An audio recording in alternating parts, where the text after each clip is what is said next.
नमस्कार भास्कर जी, साइंस में आपका फिर से स्वागत है। आज का हमारा टॉपिक है सबसे बहुत ही महत्वपूर्ण टॉपिक है। यह आज का हमारा बहुत ही महत्वपूर्ण टॉपिक है अमीबा। अमीबा क्या है उसके बारे में हम आपको बहुत विधिवत से बताएंगे।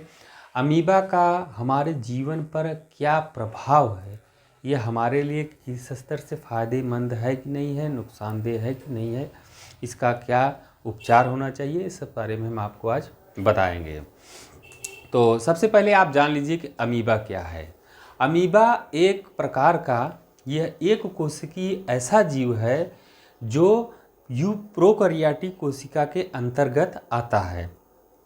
ठीक है, यह प्रोकैरियोटिक कोशिका के अंतर्गत आता है। क्यों प्रोकैरियोटिक कोशिका के अंतर्गत आता है, एक लाइन में हम आपको फिर से बताना चाहते हैं। क्योंकि इसकी जो न्यूक्लियस होती है यह न्यूक्लियस प्रोकैरियोटिक्स टाइप की होती है। इस नाते यह एक कोशिकीय जीव है न कि पौधा है। यह पौधा नहीं है, यह एक कोशिकीय जीव है। क्यों पौधा नहीं है? क्योंकि यह न तो फोटोसिंथेसिस करता है, न तो यह ऑक्सीडेशन करता है, शोषण करता है।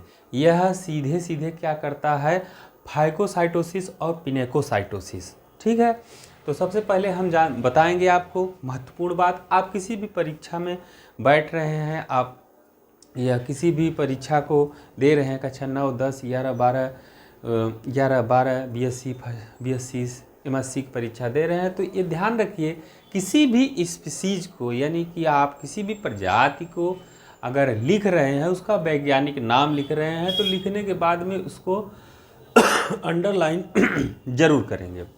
ठीक है, तो ये आपका अमीबा है, ये आपके प्रोकैरियोटिक कोशिका में ही आता है। अब आप देखिए अमीबा का शेप। सबसे पहले मुख्य बात आप नोट करिएगा, सबसे महत्वपूर्ण बात क्या होती है कि अमीबा का कोई शेप नहीं होता। अमीबा का कोई शेप नहीं होता, कोई इसका एक निश्चित आकार नहीं होता। आप जैसे कैसे भी करके खींच देंगे, बस अमीबा बन गया। आपको नहीं याद आ रहा है, इसे खींच के बना दीजिए, हो गया अमीबा। तो इसका कोई शेप निश्चित नहीं होता है।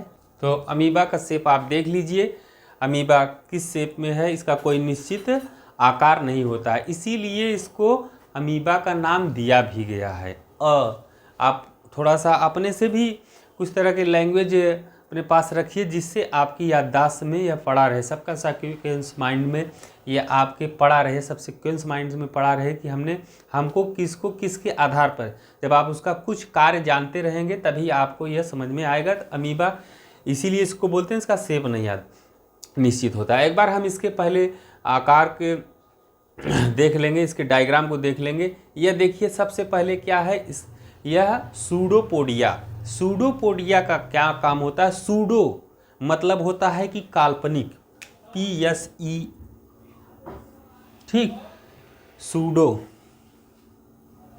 यह सूडो का मतलब होता है काल्पनिक, पोडिया मतलब पैर। इसका पैर चलने के लिए काल्पनिक होता है। मतलब अभी जैसे इस तरह से इसको यहाँ चढ़ना है तो ये ऐसे जाएगा, ऐसे जाएगा, ऐसे जाएगा, मतलब किसी भी प्रकार से अपना शेप बना लेता है। इसीलिए इनके एक जगह से दूसरे जगह जाने, यानी मोशन करने के लिए एक जगह से दूसरे जगह जाने वाले पार्ट को क्या कहते हैं, सूडोपोडिया, यानी कि काल्पनिक पैर। यह एक जगह से गया एक जगह से दूसरे जगह को जा रहा, किसे सूडोपोडिया के आधार के सहारे जाएगा। जबकि इसके पहले हमने अभी जस्ट साइनोबैक्टीरिया आपको बताया है।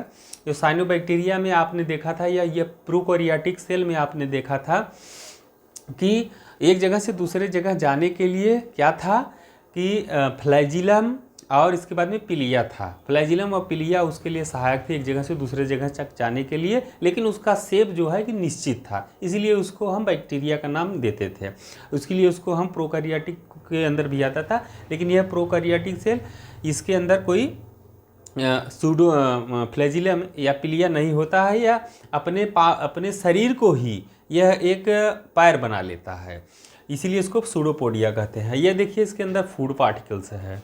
ठीक है, ये फूड पार्टिकल्स है। ये देखिए ये सूडोपोडिया में इसके लिए दो कार्य होता है। एक तो एक जगह से दूसरे जगह जाने के लिए, दूसरा इसको फीडिंग करने के लिए, यानी कि भोजन को लेने के लिए। जैसे ही देखिए फूड का पार्टिकल्स है, जैसे इसको खाना खाने की ज़रूरत होती है, इसको भोजन ग्रहण करने की ज़रूरत होती है, तो किसी भी फूड पार्टिकल्स को धीरे धीरे धीरे धीरे ये अपने अंदर क्या कर लेता है, घेर लेता है।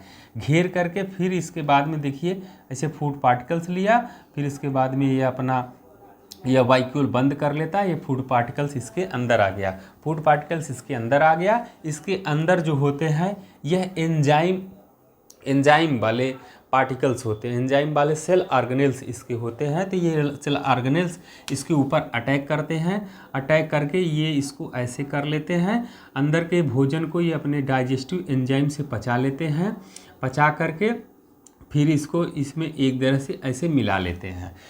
फिर इसके बाद में अब आप देखिए इसका न्यूक्लियस आप देख रहे हैं, ये इसका साइटोप्लाज्म है, मतलब इसका ये जीव द्रव्य है, और इसके ऊपर एक बाहरी मेम्ब्रेन होता है।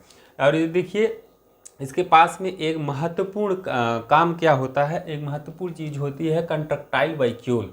मतलब कंट्रक्टाइल वाइक्यूल, ये कंट्रक्टाइल मतलब यह क्या करता है, सिकुड़ने का काम करता है। यह इस तरह से होता है कि जब यह सूडोपोडिया का रूप लेता है तो यह इसी के फैलने और सिकुड़ने से, इसकी ही कंट्रक्शन, तब इसके कंट्रक्शन से ही हम सिकुड़ने से ही समझ लेते हैं कि यह सूडोपोडिया बनाना चाहता है।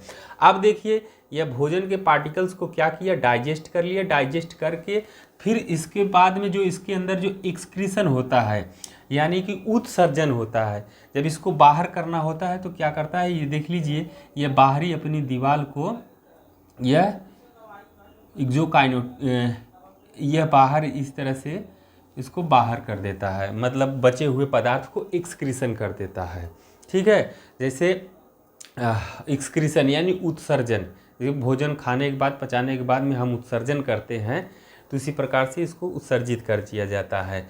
यह अब आगे हम थोड़ा सा इसके बारे में आपको ये बताएंगे कि एक विशेष प्रकार की प्रजाति होती है अमीबा की। अमीबा की विशेष प्रजाति होती है जिसको कहते हैं हम एंट अमीबा जिंजीबैलिस, अमीबा जिंजीबैलिस। अमीबा जिंजीबैलिस का काम क्या होता है, यह अमीबा की एक स्पीसीज है जिंजीबैलिस। यह जिंजीबैलिस हमारे दांतों में पायरिया का काम करता है।